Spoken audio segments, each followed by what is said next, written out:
ಎಂತಹ ಮಾತನ್ನು ಕೇಳಿಬಿಟ್ಟೆ ತಾಯಿ, ಎಂತಹ ಮಾತನ್ನು ಕೇಳಿಬಿಟ್ಟೆ.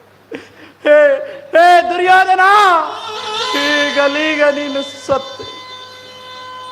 ಮನುಮುನಿಗಳೇ, ಅಷ್ಟದಿಕ್ಪಾಲಕರೇ, ಸೂರ್ಯ ಚಂದ್ರಾದಿಗಳೇ, ನೀವೇ ನನ್ನ ಸ್ವಾಮಿಯನ್ನು ಕಾಪಾಡಬೇಕು.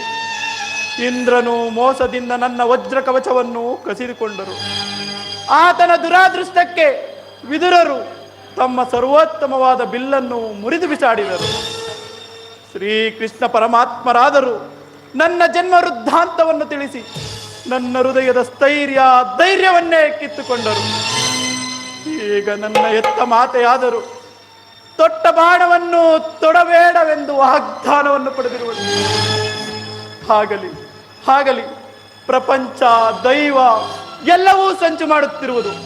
ಪೌರುಷವಿರುವವರೆಗೂ ಹೋರಾಡಿ ಆ ನನ್ನ ಸ್ವಾಮಿಗಾಗಿಯೇ ಮಡಿಯುವೆನು. ಅಮ್ಮ, ಈ ಯುದ್ಧದಲ್ಲಿ ನಮಗಿನ್ನೂ ಜಯವಿಲ್ಲ ತಾಯಿ. ಶ್ರೀಕೃಷ್ಣ ಪರಮಾತ್ಮರ ಕುಟಿಲೋಪಾಯವು ಫಲಿಸಿತು ತಾಯಿ.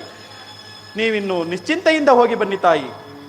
ಕರ್ಣ, ನಿನ್ನ ಮಾತಿನಲ್ಲಿ ಸಂದೇಹವಿಲ್ಲ ತಾನೆ? ಅಮ್ಮ, ಎತ್ತ ಮಗನ ಮೇಲೆ ಸಂದೇಹವೇ ತಾಯಿ? ಕೇಳು. ಎತ್ತ ಕರುಳಿನ ಬಾಧೆಯನು ನಾ ಬಲ್ಲೆ ಅಮ್ಮ, ಸತ್ಯ ಸಾಕ್ಷಿ ಧರ್ಮವನ್ನು ನಾ ಬಿಡಲೊಲ್ಲೆ.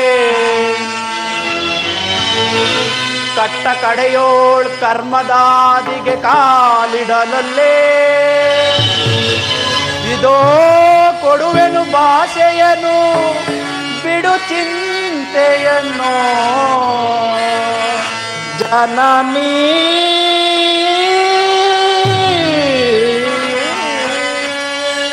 ಅಮ್ಮ,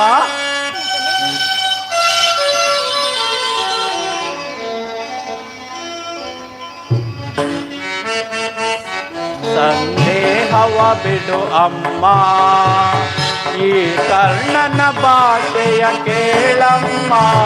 ಸಂದೇಹವ ಬಿಡು ಅಮ್ಮ. ಅಮ್ಮ,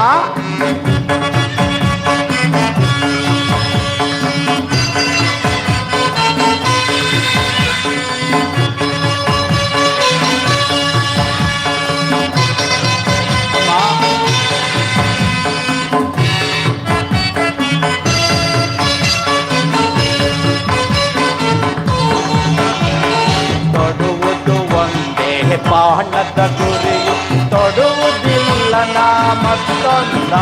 ನಿಜ ತಾಯಿ.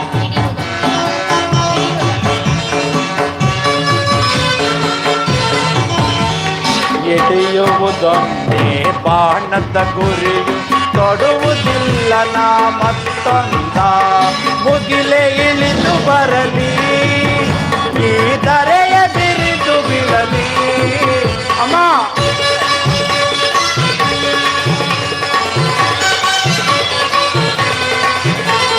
ಮುಗಿಲೆ ಇಳಿದು ಬರಲಿ, ಈ ಧರೆಯ ನಿರಿದು ಬಿಡಲಿ.